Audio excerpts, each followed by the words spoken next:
Buenas tardes para todos, buen provecho. Les damos la más cordial bienvenida al curso de día de hoy.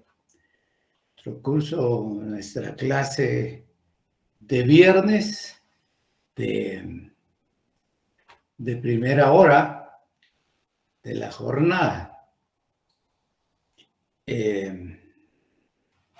Seguimos con nuestro tema importante que se denomina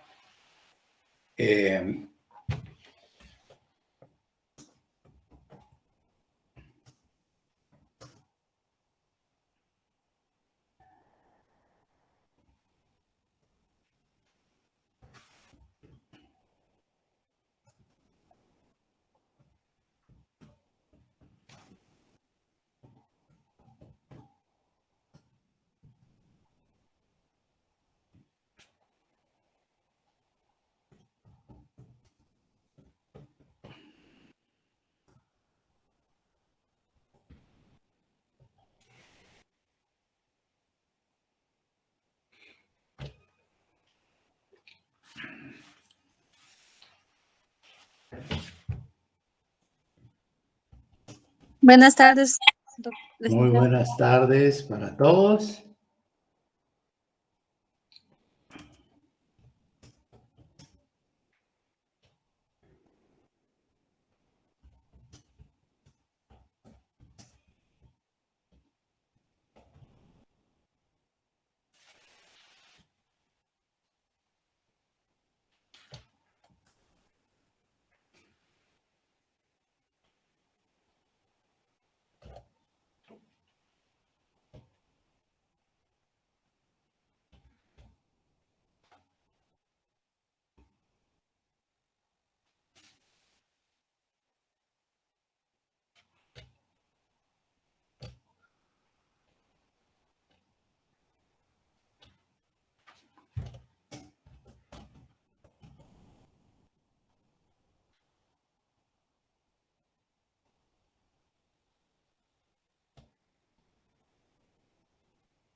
Ok.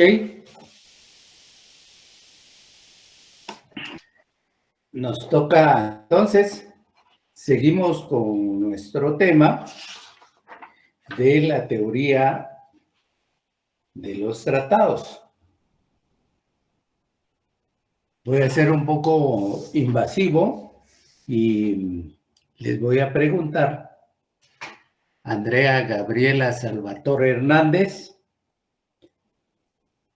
¿cómo puede definir un tratado internacional? Buenas tardes, licenciado. Muy buenas tardes. Más o menos, bueno, a mi punto de vista sería como un acuerdo en el que los diferentes estados buscan tener entre ellos la paz y obtener beneficios entre ellos mismos.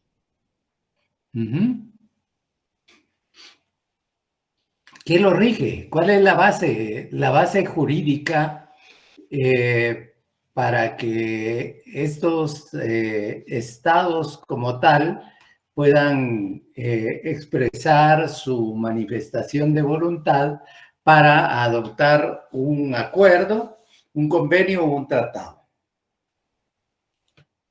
¿Sería por medio de una asamblea, Lic, o no? ¿Asamblea de qué tipo?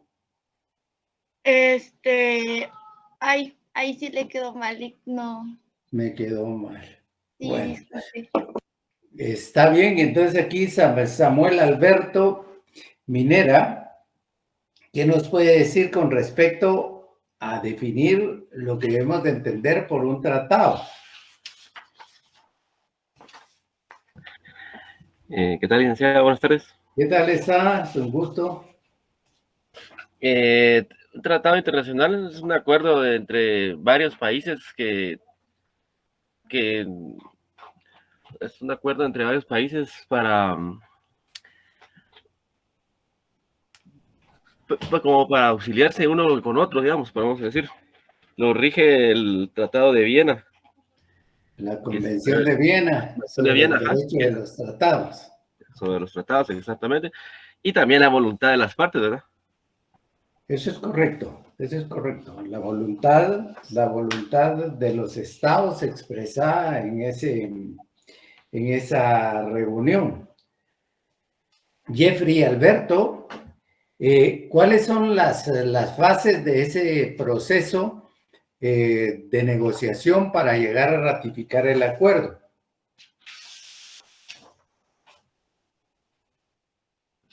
Buenas tardes, licenciado. Muy el tratado realizado se tiene que pasar por el organismo encargado, que en este caso sería el Congreso de la República, ¿verdad? Para que lo ratifique. Eso es en su fase de aprobación. Pero las fases del acuerdo, ese proceso que lleva a los estados a reunirse para revisar los puntos, las normas y todo el contenido de un documento, ¿cuáles son? Esta sería la que se encuentra en el libro que se establece como el preámbulo, licenciado.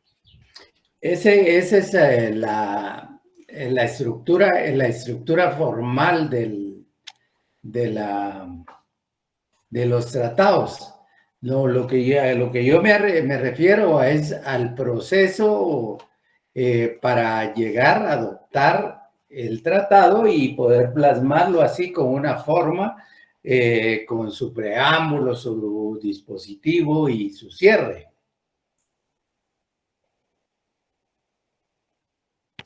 Ok, yo entiendo que Vale, le doy algo, un avance, sería la primera fase, es donde todos los representantes de los estados con los poderes plenos se reúnen para negociar. Entonces, la primera fase es la negociación.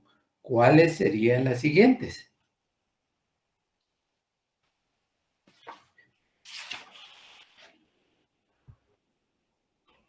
No, licenciado, la verdad que no. No se recuerda, no vino el martes a la clase.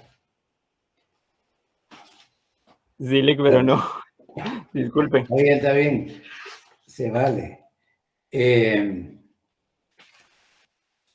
Lubina Mejía, dentro de las diversas terminología, encontramos terminología que se les da a los o con las que se pretende identificar a los convenios o a los tratados. Tenemos lo que se denomina también dentro de otra terminología, dentro de lo que se denomina el cartel. ¿A qué se refiere esa denominación?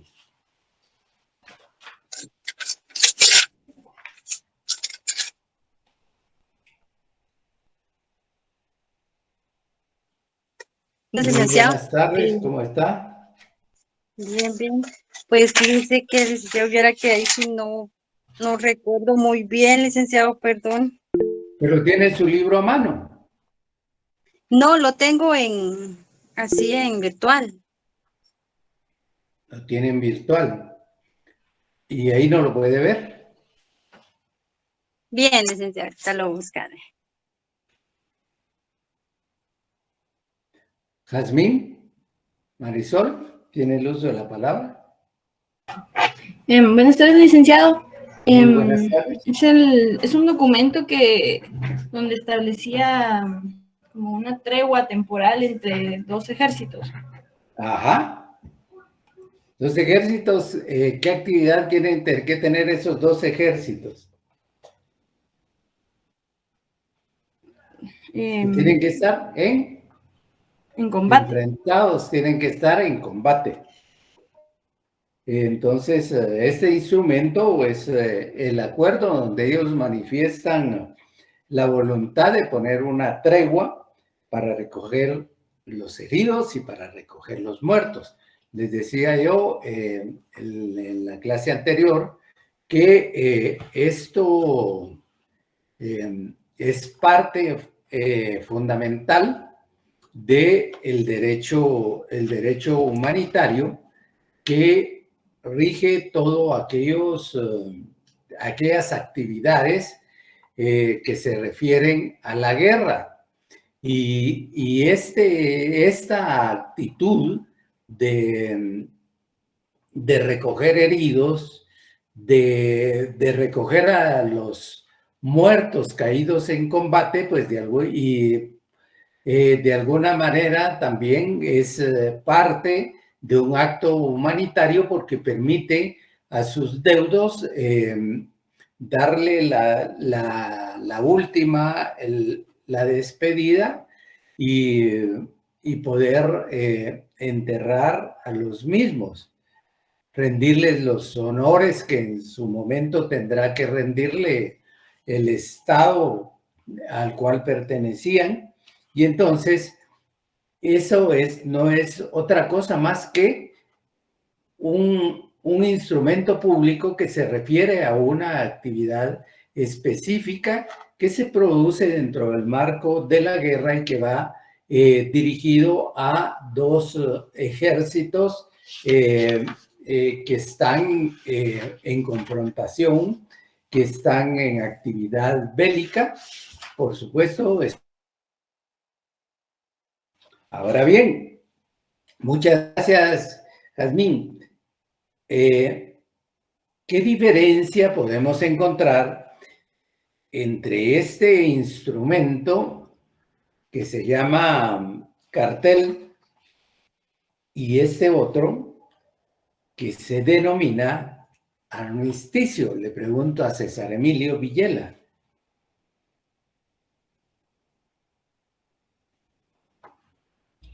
Buenas tardes, licenciado. Buenas tardes, ¿cómo está? Es un gusto oírlo. Gracias. Según lo que entiendo, la diferencia está en que el cartel sería como este instrumento que es por un periodo corto de tiempo, es como una pausa entre la batalla para recoger muertos y heridos. Así es, así mientras es. el armisticio es una forma de buscarle el fin al conflicto para un futuro ya no estar en guerra, por decirlo de alguna forma, buscar la paz. Correcto. No incide directamente sobre este concepto de la guerra propiamente, sino que es el acercamiento que existe entre las autoridades, los representantes de dos estados en particular, civiles militares, y la finalidad es ponerle un cese a la guerra, al sonido de las armas, para buscar en ese lapso de silencio de fusiles, ponerle un fin a la guerra a través de una negociación entre dos estados confrontados. Y al efecto les hacía les ponía el ejemplo que se produce entre las dos Coreas, Corea del Norte y Corea del Sur, que en 1952 celebraron el armisticio, pusieron fin a la guerra, pero que sin embargo ese armisticio, ese silencio de los fusiles, no ha concluido como se quisiera, con una declaración de finalización de hostilidades entre ambos estados, y como parte de ello, dentro de sus respectivos ejércitos, que son los que tienen la actividad militar, la actividad bélica entre sí. Le agradezco mucho por la participación y vamos a hacer una última pregunta.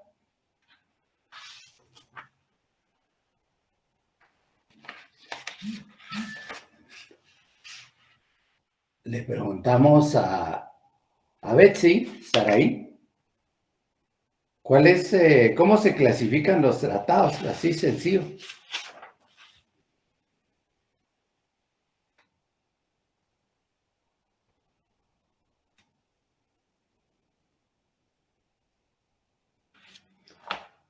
¿Está o no está?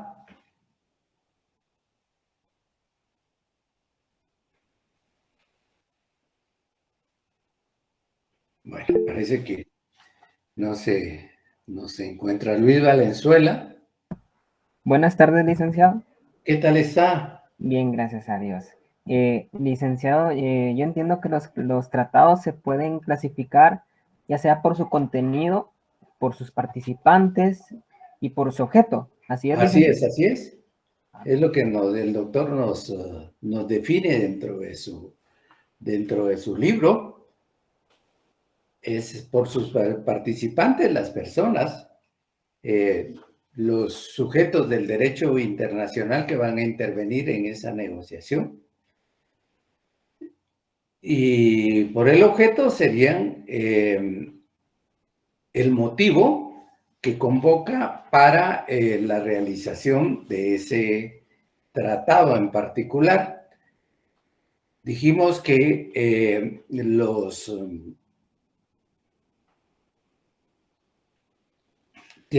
los tratados por su objeto pueden ser bilaterales, es decir, dos estados que negocian y que llegan a acuerdos y se vinculan a través de un instrumento escrito que envían a la Secretaría de la Corte a la Secretaría de la Organización de Estados Americanos con la finalidad del registro y de que pueda ser invocado en su momento determinado por los estados en caso de que surja un conflicto o una forma de incumplimiento entre ambos. Entonces, será bilateral porque se produce entre dos estados de manera específica. Y es multilateral porque ahí concurre la voluntad de diferentes estados tomar parte de ese instrumento jurídico que va a regir una materia determinada. Multilateral podríamos decir, bilateral, dos estados, multilateral, tres o más.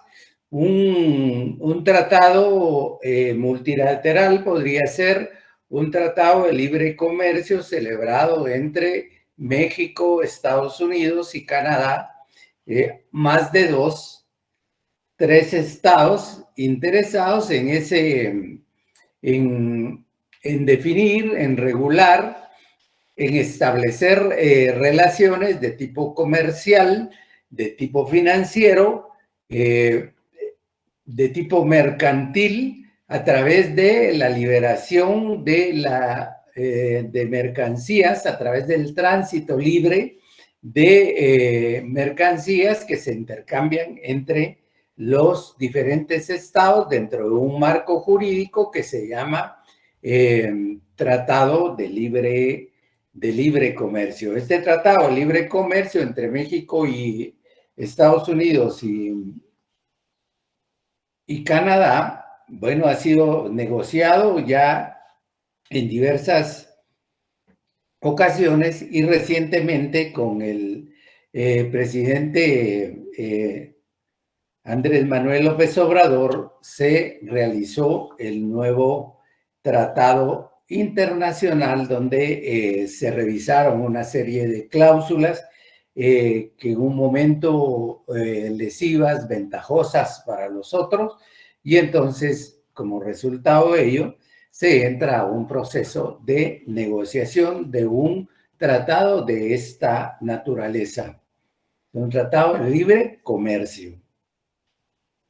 Luego tenemos otro tipo de tratados que pueden ser multilaterales de carácter de integración, de naturaleza, de integración, de unidad, de liberación de aranceles aduaneros, de permisos o de permisión y libre tránsito migratorio para los diferentes ciudadanos que conforman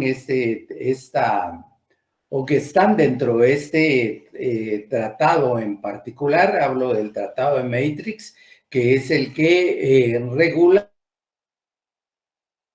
todo lo relacionado a la Unión Europea.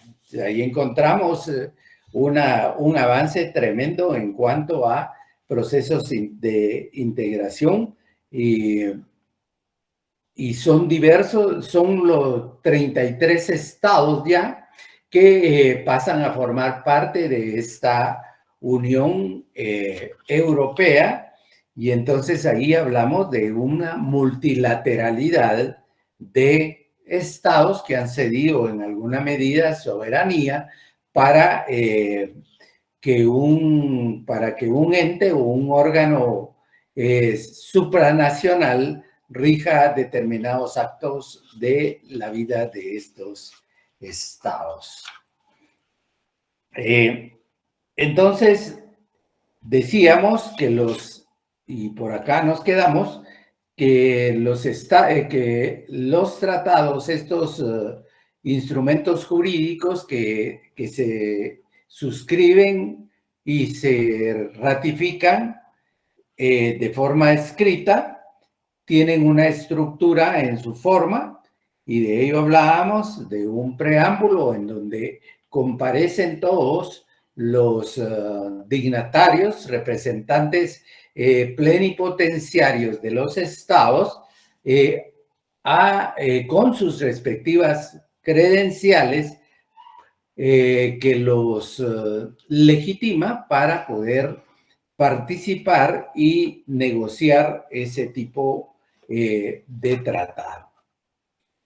Luego tenemos el dispositivo, esta parte dispositiva que se refiere a la estructura normativa de ese tratado. Dentro de ello vamos a encontrar los propósitos, vamos a encontrar los principios, vamos a encontrar los conceptos, la interpretación de los conceptos desde el punto de vista del tratado que se está negociando. Luego de eso vamos a encontrar ya las instituciones que van a regir ese estado, cuerpo normativo, requisitos y todo lo relacionado a ello, la naturaleza jurídica que va a tener. Luego podemos encontrar dentro del mismo los órganos de control que serán parte o que como harán efectivas las normas del propio tratado. Eso irá en el dispositivo, por eso se le denomina dispositivo, porque es el conjunto de normas que van a regir a todos aquellos estados que han adoptado, que han aprobado, que han ratificado, que han autenticado este instrumento público y que como resultado de ello los vincula, los obliga en su cumplimiento. Y por último tenemos lo que es el cierre, que el cierre tiene toda una serie de de elementos que son importantes, como son aquellos artículos de carácter transitorio, importantes también porque en estos artículos también se plantean una serie de disposiciones que van a regir el tratado en particular. Tendrá lo relacionado a las formas y a las condiciones en que este tratado va a entrar en vigor, donde se va a depositar el instrumento que ratifica este tipo de tratados. La ratificación en cuanto al tiempo y en cuanto al lugar. La forma en que otros estados pueden adherirse, se recuerdan que hablábamos de la adhesión, si se trata de un tratado de carácter multilateral. ¿Quién de ustedes me puede decir la diferencia que existe entre un estado que se adhiere y uno que es parte fundacional de un tratado?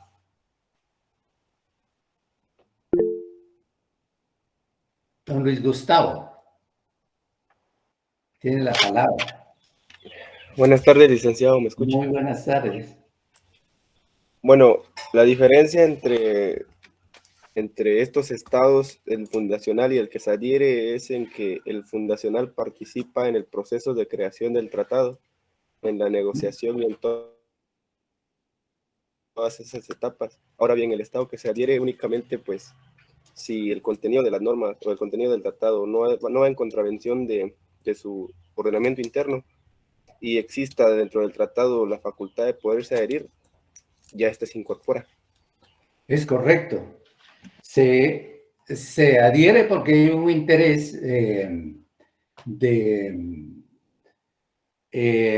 ese estado que le beneficia en cuanto a la aplicación de ese tratado, le beneficia y quiere ser parte del mismo. Betsy Saraí está tratando de abrir su micrófono. ¿Alguien le puede indicar cómo puede hacerlo?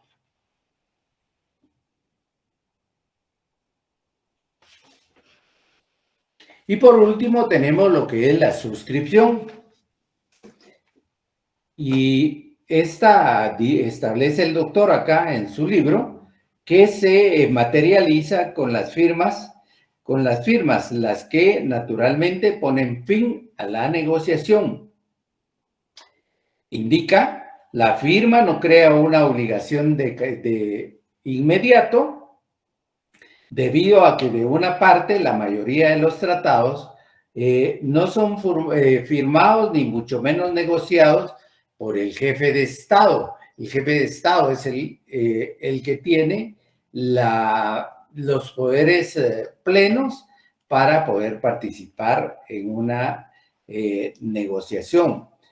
Dice, y de otra parte, en la mayoría de los estados, a menos que se trate de un gobierno de facto, existe otro órgano encargado de la ratificación. En nuestro medio este es el Congreso o Parlamento. Hoy en día siempre la firma es ad referendum. Es decir, la mayoría de plenipotenciarios, de representantes de los estados en las diferentes negociaciones, a pesar de que pudieran en un momento determinado tener ese respaldo, esa autorización por parte de los órganos internos centrales legítimos para que realice la negociación y para que pudiera vincular al Estado con la firma, regularmente lo hacen ad referendum, es decir, previa consulta de los órganos internos del Estado, que podrán intervenir en este tipo de negociación.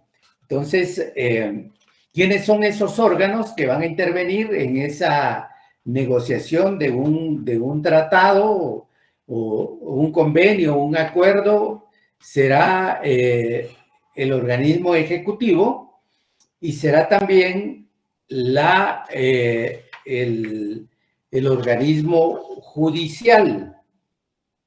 Pueden también negociar en asuntos específicos de su interés en temas de carácter judicial, la Corte Suprema de Justicia como un órgano plenamente legitimado que pertenece a un organismo, a un poder del Estado en materia judicial. Y entonces, quienes tienen ese poder pleno para negociar es la Corte Suprema de Justicia en pleno. La Corte legítima que se encargue de negociar con algunas entidades o un organismo de carácter internacional que venga al país a prestar algún apoyo en materia de desarrollo judicial. Entonces, en ese sentido, es la Corte Suprema de Justicia cuando hablamos de asuntos en materia de educación superior para abordar una serie de proyectos entre entidades internacionales y en este caso sería la Universidad de San Carlos de Guatemala. Les pregunto quién sería el encargado, quién es el ente o el órgano plenipotenciario para negociar este tipo de proyectos. Hablamos de Universidad de San Carlos de Guatemala, es la universidad en la cual ustedes estudian y de la cual van a egresar. Entonces, ¿quién es el órgano? ¿El Consejo Superior Universitario? Es el Consejo Superior Universitario quien tiene toda esa serie de poderes para expresar su voluntad a través de un acuerdo o a través de un convenio. En materia de seguridad social, ¿quién podría negociar en ese caso?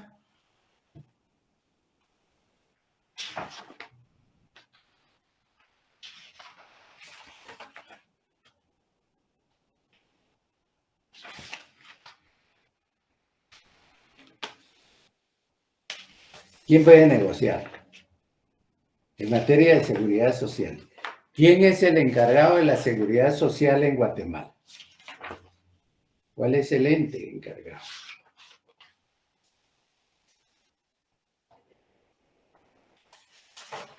Ninguno de ustedes trabaja. A ver, don Samuel Alberto. De la Seguridad Social es el Ministerio de Salud. El Ministerio de Salud es el Instituto Guatemalteco de Seguridad Social. El ICS, licenciado. El Instituto Guatemalteco de Seguridad Social. El ICS, dice Marisol y otra compañera. Sí, efectivamente tienen razón. Es el Instituto Guatemalteco de Seguridad Social y dentro de esa estructura administrativa, ¿cuál es el ente que tiene los poderes plenos para negociar un acuerdo o un tratado en beneficio del instituto, de sus afiliados, de sus patronos y de sus jubilados?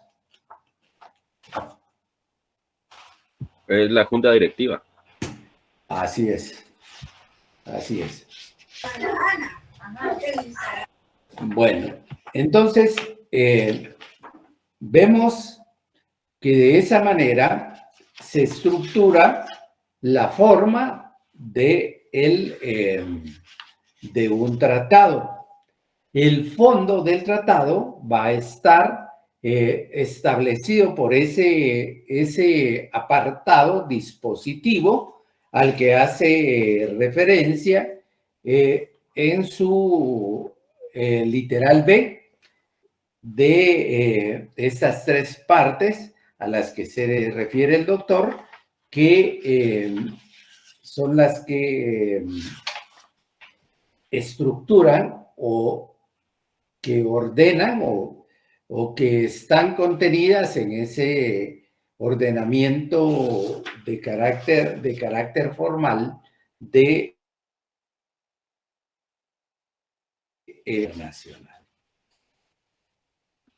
El depósito, ya hemos hablado de la obligatoriedad del depósito, de que sea por escrito, con la finalidad de que se deposite en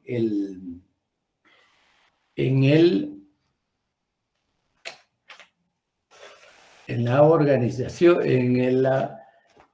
Organización de las Naciones Unidas, de conformidad a lo que determina el artículo 102 de esta Carta de las Naciones Unidas, que es la que nos indica la obligatoriedad de registrar los tratados. El doctor determina en su página 152 y hace referencia en el párrafo primero a lo que es el depósito. Y dice, se da en el caso de los tratados multilaterales, el tratado se deposita en un gobierno. Sería largo avisar a cada parte de cada tratado lo relacionado a la ratificación. Dice que es el aviso que se da ante un órgano competente previamente fijado en el tratado mismo, de que la ratificación se ha consumado por el órgano estatal competente.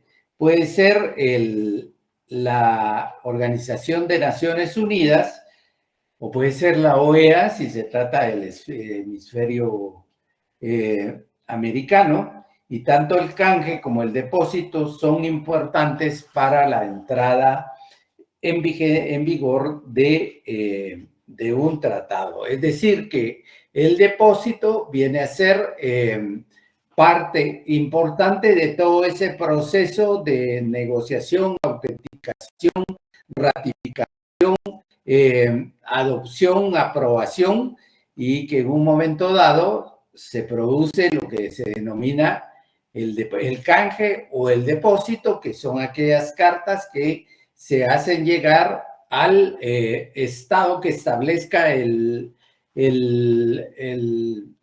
tratado en su contenido, en el cual se manifiesta la voluntad del Estado de poder ser parte de ese tratado.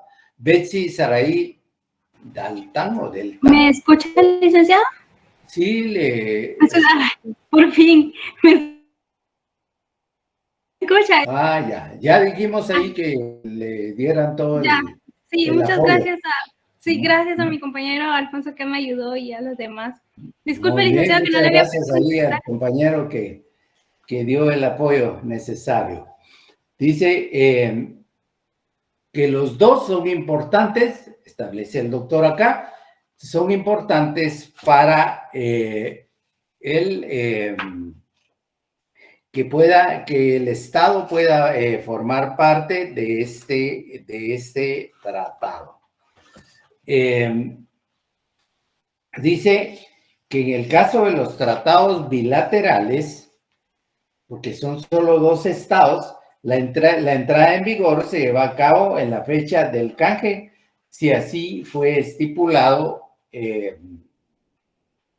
si así fue estipulado o en la fecha o circunstancia que se deje establecida en el mismo tratado.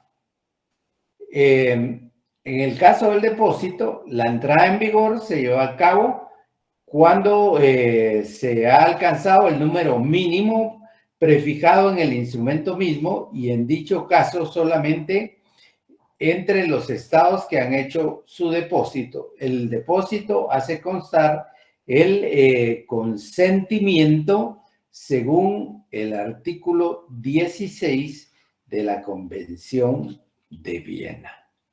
El convencimiento, el consentimiento, según el artículo 16 de la Convención de Viena. Tomen muy en cuenta este artículo, el artículo 16 de la Convención de Viena, en el cual se hace referencia a lo que se denomina el consentimiento. Situación muy importante para este caso. Luego tenemos lo que es el registro, que me refería anteriormente, y es la constancia, dice el doctor, que existe en un organismo de que una determinada parte ha adherido derechos y obligaciones en una determinada parte del tratado o contrato. Importante lo que viene y lo que dice que antes de 1920 no existía la obligación de registro. Es a partir de ese año cuando se introdujo la cuestión de evitar los tratados secretos o los tratados clandestinos, aquellos que se celebraban únicamente entre las partes y únicamente ellos eran los que sabían que la existencia de un contrato en particular. En la actualidad, dice, la mayoría... Eso se produjo en la Sociedad de Naciones, se estableció la obligación de registro de los tratados. Tomemos en cuenta que es en 1919, en el Tratado de Versalles, en donde se funda también la organización denominada Sociedad de Naciones, que tenía la finalidad de la seguridad y la preservación de la paz en el mundo para evitar el flagelo de la guerra y la conflagración que tanto daño ocasiona. Entonces, dice en la actualidad, el doctor, la mayoría de los tratados se registran en la ONU, en la Organización de las Naciones Unidas, y el efecto es del registro es la obligatoriedad frente a terceros estados. La sanción por la ausencia de registro es que no se puede invocar frente a terceros un tratado no registrado, por eso es por escrito, y dice tampoco podrá ejecutarse ante un órgano internacional, es decir, ante una corte internacional de justicia o ante un tribunal de arbitraje. Dice, eso está previsto en la Carta de las Naciones Unidas, en el artículo 102, y luego lo relata. Dice artículo 102, 1, todo tratado y todo acuerdo internacional concertados por cualquiera miembro de Naciones Unidas, después de entrar en vigor esta carta, serán registrados en la Secretaría y publicados por esta a la mayor brevedad posible.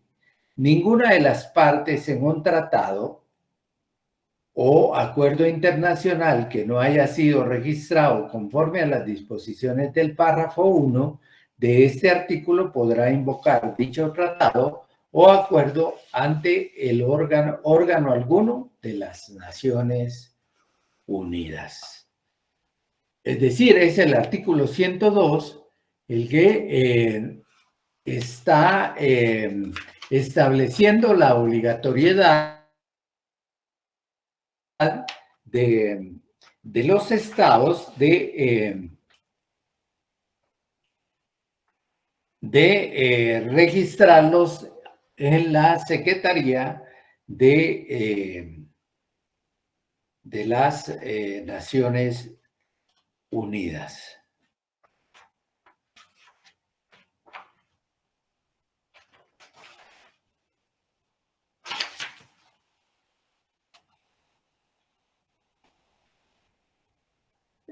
Veamos lo que dice acá en cuanto a la entrada en vigor, el doctor Julio César Centeno Varías.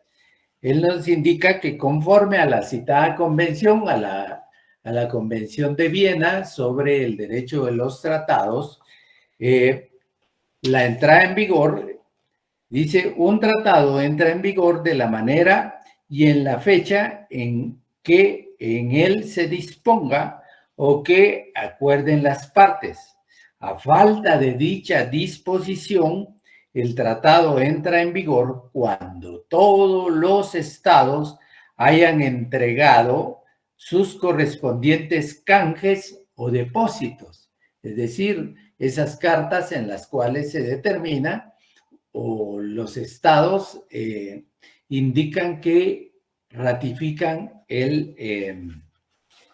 y hacen propio ese tratado, según se trate de un tratado bilateral o multilateral. Hace referencia él acá también al registro y publicación. Hace mención del artículo 102, el cual invoca, y en uno de esos párrafos indica que con el objeto de asegurar el carácter registral obligatorio del tratado, la Carta de Naciones Unidas en el citado artículo establece que ninguna de las partes de un tratado o un acuerdo internacional que no haya registrado el tratado o acuerdo podrá invocarlo ante el órgano alguno de la ONU, como ahí lo determina. Y por su parte indica que la citada convención de 1963, que es la Convención de Viena sobre el derecho de los tratados, reitera la obligación de registrar los tratados en su artículo 80, lo pueden asociar 102 y artículo 80 de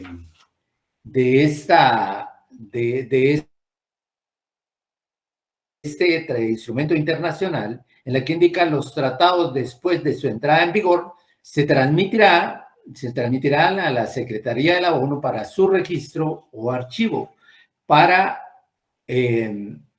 su inscripción según el caso y para su publicación. Entonces hace referencia a la publicación y la obligación.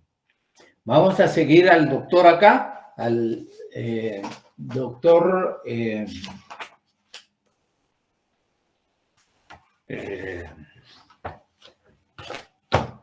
Julio César Centeno, quien nos hace referencia a los efectos de los tratados.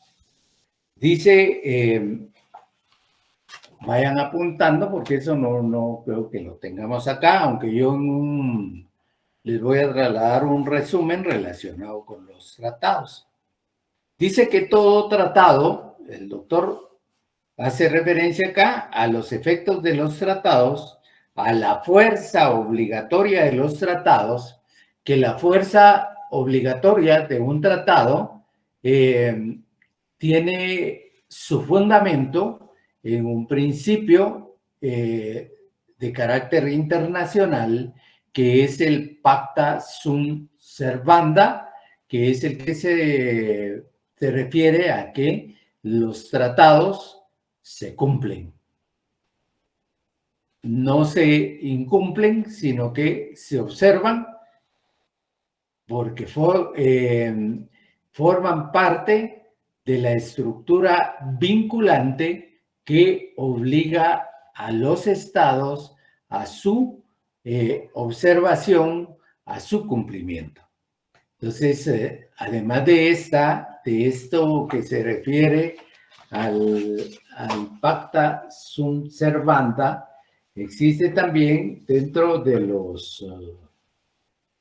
las fuentes del derecho, dentro de las fuentes secundarias del derecho,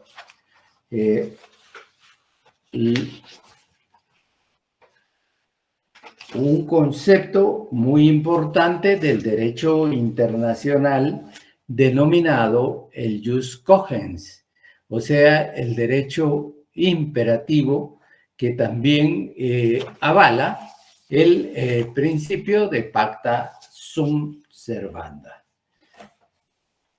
La fuerza obligatoria que cobran estos tratados, estos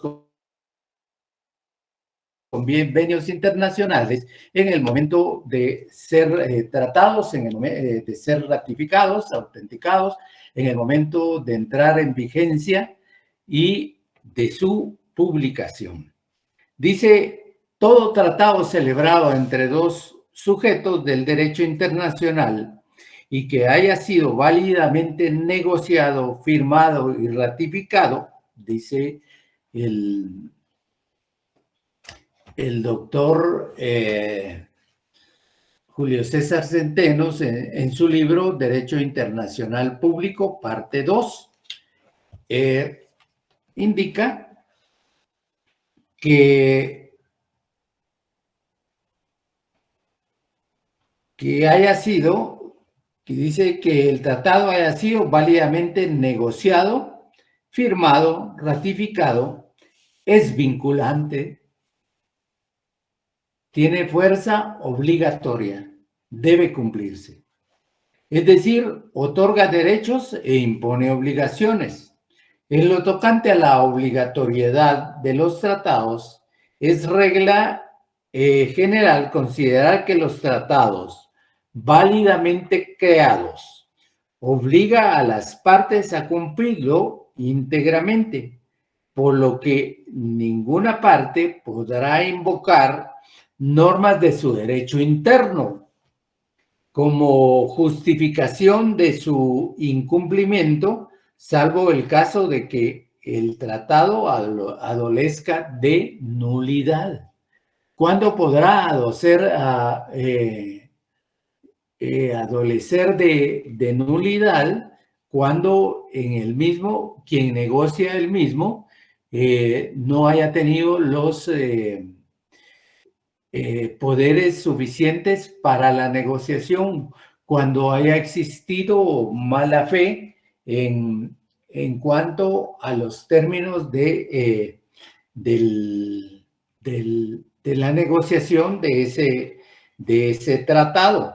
Entonces, ello da como resultado la nulidad de el mismo. Y entonces el doctor continúa diciendo que sobre el carácter vinculante de los tratados, el artículo 26 de la Convención de Viena sobre tratados establece, artículo 26, pacta sunt servanda. Todo tratado en vigor obliga a las partes y debe ser cumplido por ellas de buena fe. Debe ser cumplido por ellas de buena fe. Todos los estados deben de cumplir y de, como les decía, de observar las normas que están determinadas en este tratado y no retorcer el mismo con interpretaciones vagas y vacías, interpretaciones de mala fe. Ya vamos a ver el tema de la interpretación de los estados. La buena fe Como verán, también es un principio, no solo del derecho interno, sino que también un principio importante del derecho internacional, en el cual todos los estados que forman parte de un tratado actúan sobre la base del cumplimiento del mismo y no sobre la base de afectar los derechos de una de las partes involucradas en este o que forman parte de este tratado internacional. Veamos lo que dicen los doctores con relación a la interpretación, cómo se interpretan los tratados internacionales. Así como dentro del derecho interno nosotros tenemos todo ese proceso de interpretación de la norma, aun y cuando en los momentos en que la norma es clara, no necesita de interpretación alguna. Así también a nivel del derecho internacional existen medios de interpretación. Y determina el doctor Julio César Centeno que los tratados, al igual que los contratos del derecho interno, están sujetos a un conjunto de reglas de interpretación. Las reglas de interpretación sobre los tratados modernamente aceptados son las que brindan los artículos 31, 32 y 33 de la Convención de Viena sobre el derecho de los tratados. Es decir, aquí es donde vamos a encontrar todas esas fórmulas, todos esos procesos que buscan interpretar o que le buscan dar sentido a una figura, a una institución que forma parte de ese tratado, perdón. Entonces es importante tener a la mano, tener muy en cuenta esta Convención de Viena sobre el derecho de los tratados, porque ahí se van a encontrar todo el bagaje normativo de los tratados internacionales. Dice que los medios de interpretación principales, dice, el tratado deberá interpretarse de buena fe, conforme el sentido corriente de los tratados en su contexto y teniendo en cuenta el objeto y el fin del tratado. Analizar el concepto, el objeto y el fin del tratado, y sobre ese texto y contexto se va a interpretar lo que se entiende por una interpretación principal. Y dice medio de interpretación especial. Se dará a un término el sentido especial si consta que tal fue la intención de las partes. Aquí no hablamos de legislador, como se podrán dar cuenta. Aquí hace referencia a las partes, a todos aquellos representantes de los estados plenipotenciarios que participaron en ese proceso de negociación. Y los medios de interpretación complementarios, se podrá acudir a medios de interpretación complementarios, en particular a los trabajos preparatorios del tratado, es decir, al borrador de los estados del tratado, para ver cuál fue la manera de entender esa figura jurídica del tratado internacional, las circunstancias de su celebración para confirmar el sentido de buena fe, apegado al sentido corriente de los tratados y su contexto. Interpretación de tratados en más idiomas. Eso sí es serio, ¿ah? Porque son distintos, bueno, el tratado puede ser traducido en distintos idiomas. Y la regla general es cuando un tratado esté contenido en más de un idioma, sus diferentes versiones se tienen por auténticas y exactas, dice, salvo que las partes acuerden que una de las versiones será la auténtica. ¿Cuáles son las clases de esa interpretación? Hay una interpretación, clases de interpretación. Y entonces dice, en general, se acepta que las clases de interpretación puedan ser extrajudicial y judicial. El doctor en su libro de Derecho Internacional Público tiene en la página 156, 155-156, lo relacionado a la interpretación. Y él nos indica que un tratado debe interpretarse conforme al principio de buena fe, conforme el sentido corriente que haya de atribuirse a los términos del tratado, como lo dice la norma, y en el contexto y teniendo en cuenta su objeto y su fin. Eso es para la interpretación principal.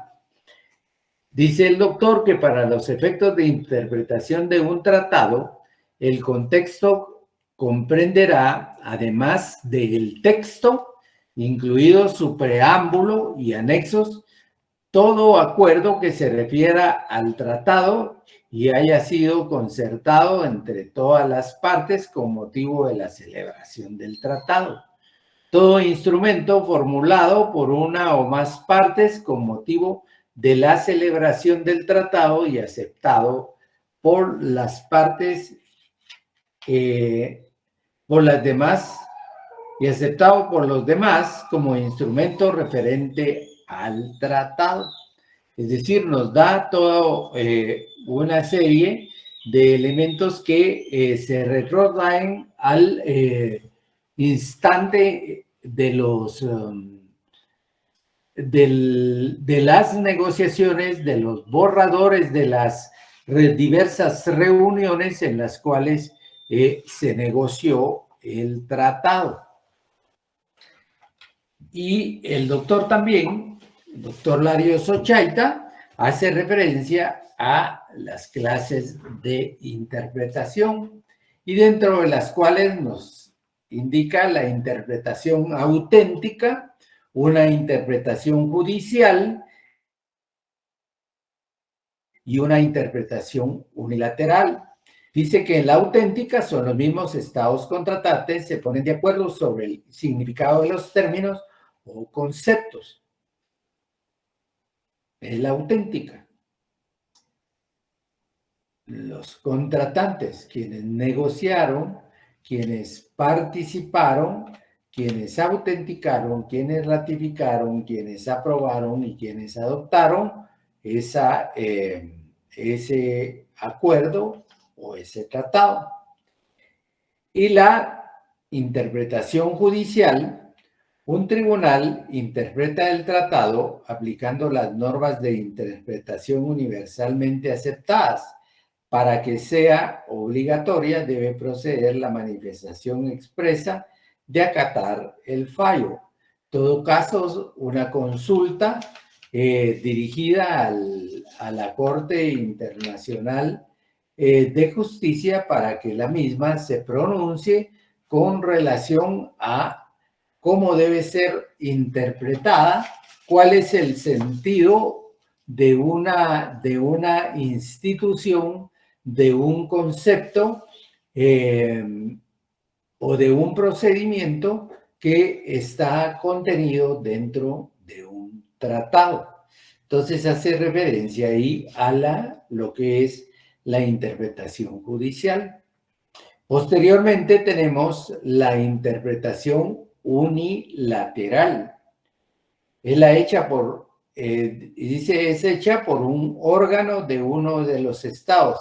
Es conflictiva la mayor parte de las veces. Por supuesto, porque la mayoría de estados no la tendrán ni por auténtica ni por legítima, toda vez que deviene de una de las partes en particular, y en un determinado momento puede ser sesgada afín a los intereses de aquella parte que es la que está realizando ese tipo de interpretación. Por eso se denomina unilateral, porque es una de las partes, la que pretende erigirse en el organismo legitimado para darle una interpretación adecuada a los términos del contrato. La terminación de un contrato o la extinción del mismo.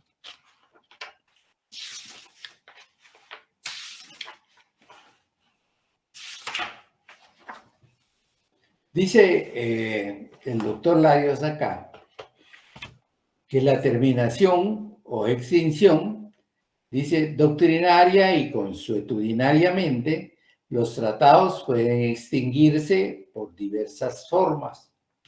Uno, porque el plazo establecido en el mismo para su finalización llegó a cumplirse, llegó a su momento final, y entonces como resultado de ello, si no hay una prórroga, sencillamente se extingue. Porque en el tratado se hayan establecido determinadas condiciones que los estados llevan de realizar, y que cumplidas esas condiciones se le pone fin al tratado, porque cumplido el objetivo, cumplidas esas condiciones, pues ya no tiene razón de ser el tratado.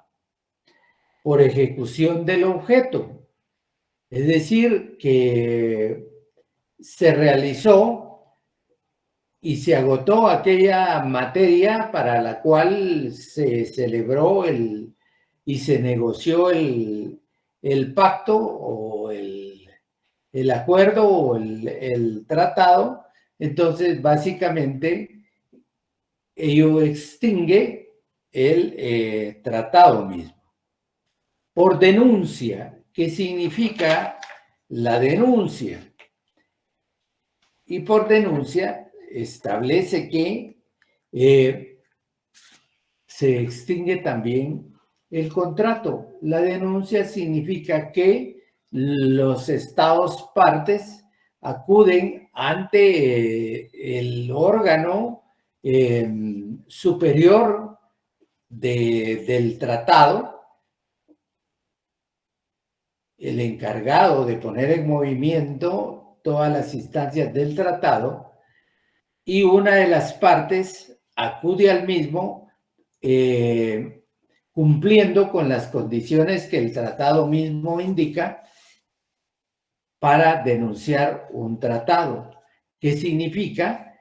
Que esta parte integrante de este tratado se sale del mismo, denuncia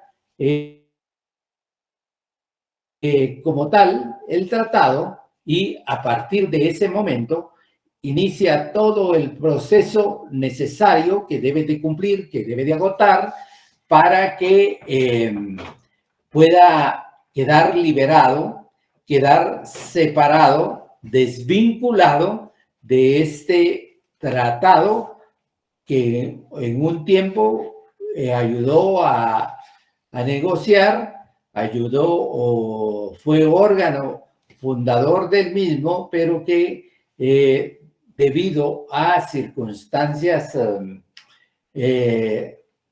distintas, pues sencillamente decidió separarse del mismo por convenir a sus propios intereses. Por desaparición del Estado, es decir, que otro Estado absorbió a este, ya sea en su territorio, con todo y su población, y pasó a formar parte de otro Estado, y entonces en ese sentido, ha desaparecido de la comunidad internacional de Estados, ha desaparecido dentro de lo que en la ciencia de las relaciones internacionales se le conoce el concierto de naciones. Por guerra se le pone fin al tratado y bueno, rifémonoslas y a ver cómo nos va. Por imposibilidad de su cumplimiento, también se puede extinguir este tratado, porque las partes no lo cumplan, pone fin, hace que el tratado se extinga, y por el cambio de circunstancias. Se extingue o se pone fin al tratado.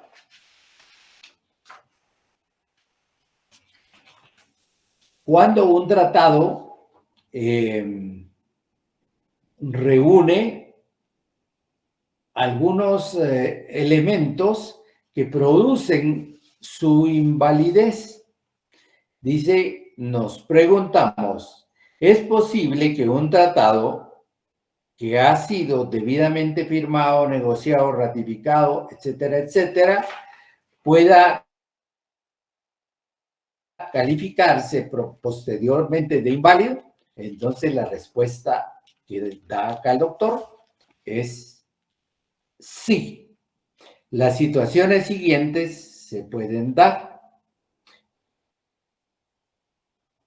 Y aquí nos describe algunas figuras que están dentro de nuestro derecho interno, dentro de nuestra disciplina del derecho de obligaciones, que provocan también la invalidez de los contratos, la invalidez de las obligaciones. Entonces, de primero nos indica que inválido por haber violado disposiciones del derecho interno constitucional. Esta situación genera invalidez solamente cuando una de las partes sabía al momento de celebrar el tratado que la otra parte está actuando con infracción de un requisito de carácter internacional. El artículo 46 del Convenio de Viena. Aquí básicamente es una disposición normativa de carácter internacional la que nos está diciendo que ha existido mala fe que ha provocado una vulneración, un quebrantamiento del derecho interno, del derecho constitucional, que ha provocado entonces que ese contrato, que este pacto o esa convención haya dado lugar, pero de mala fe y con violación de un derecho interno. Entonces se invalida para esa parte en particular. Es inválido el tratado celebrado por personas no autorizadas, lo que hablábamos la vez pasada, para representar al Estado. Esta situación genera invalidez solamente en el caso en que la otra parte tiene conocimiento de la falta de personería, es decir, no tiene las facultades plenas ni legitimidad para poder actuar. Dice, este caso es muy raro, puesto que al principio de toda negociación de tratados es necesario presentar los plenos poderes, es decir, las cartas credenciales, o se deduce de la práctica seguida por los estados interesados o de otras partes o de otras circunstancias que la intención de esos estados ha sido considerar a esa persona representante del estado. Es inválido el tratado cuando se ha restringido especialmente los poderes para manifestar el consentimiento de un estado. Esta situación sucede cuando una persona que ha sido autorizada a negociar y firmar un tratado, posteriormente, a causa de las circunstancias, es notificada que se restringen los plenos poderes antes acordados.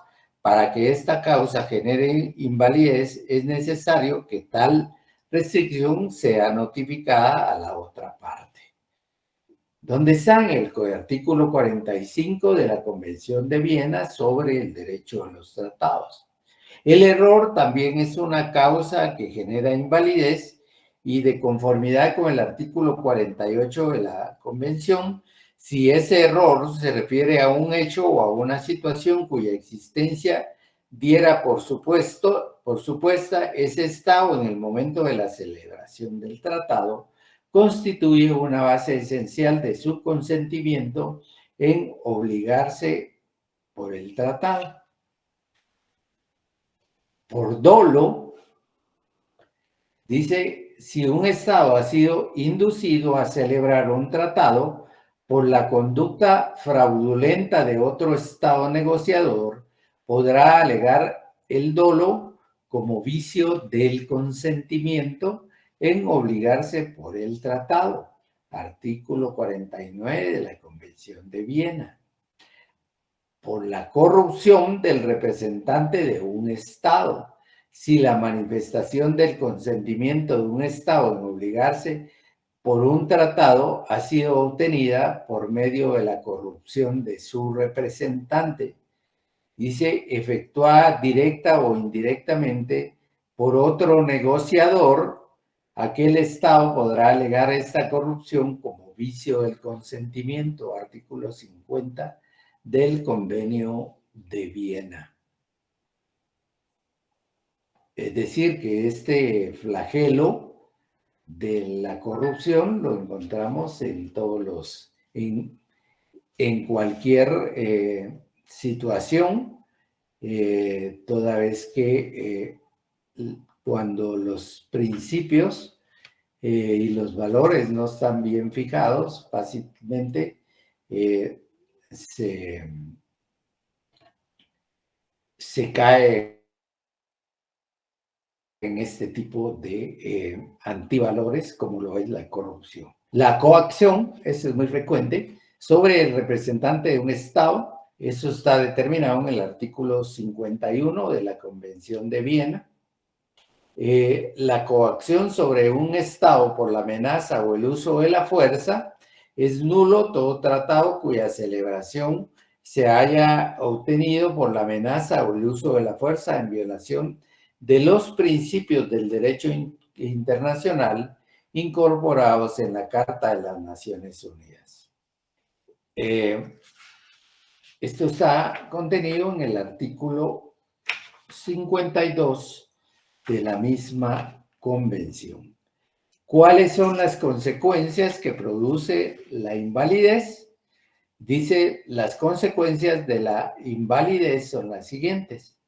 En los casos previstos en los artículos 8, 51 a 53 de la Convención de Viena, los tratados son nulos de nulidad absoluta. O sea que son nulos e inexistentes, toda vez que, dada el elemento que los afectó de nulidad, produjo la inexistencia de los mismos y como resultado la no aplicación de consecuencias jurídicas o efectos jurídicos que dicha convención pudiera producir. Y en los casos previstos en el artículo 46 dice, los tratados son nulos de nulidad relativa y en este caso además procede la reclamación de la indemnización o alguna otra forma de reparación. Es decir, acá tenemos dos tipos de nulidades, la nulidad absoluta, que es aquella que determina que el tratado no nazca a la vida jurídica ni produzca los efectos jurídicos que en el mismo se establece. Y la relativa es aquella que permite algún grado de negociación, alguna indemnización o, por supuesto, la aplicación de alguna otra forma de reparación. Con esto damos por concluido todo lo relacionado a los tratados internacionales como instrumentos jurídicos que van a regir la vida entre los estados. Si hay alguna inquietud, algún aporte, alguna duda al respecto, con mucho gusto la resolvemos. Si no, nos miramos el día martes por esta misma plataforma que se ha creado para el efecto de nuestras clases. Betsy Saray. Licenciado, aquí dice que procede la reclamación a la indemnización. ¿Ante quién procede esta reclamación y cómo se llevaría a cabo el procedimiento? Al propio Estado, con la aplicación de normas de carácter internacional para el cumplimiento del mismo, o si no, con la invocación ante organismos de procedimientos judiciales, ya sea de naturaleza privada, como pudiera ser una corte de arbitraje que se encargue de la aplicación de ello, o una de la Corte Penal Internacional. Gracias, licenciado. Muy bien. Si no hay otra pregunta, entonces les deseo una feliz tarde y una concentrada forma de recepción de su clase posterior. Cuídense mucho, los veo el día martes. Que tengan buena tarde. Gracias, licenciado. Feliz tarde. Feliz tarde, licenciado. Feliz tarde. Adiós, cuídense mucho.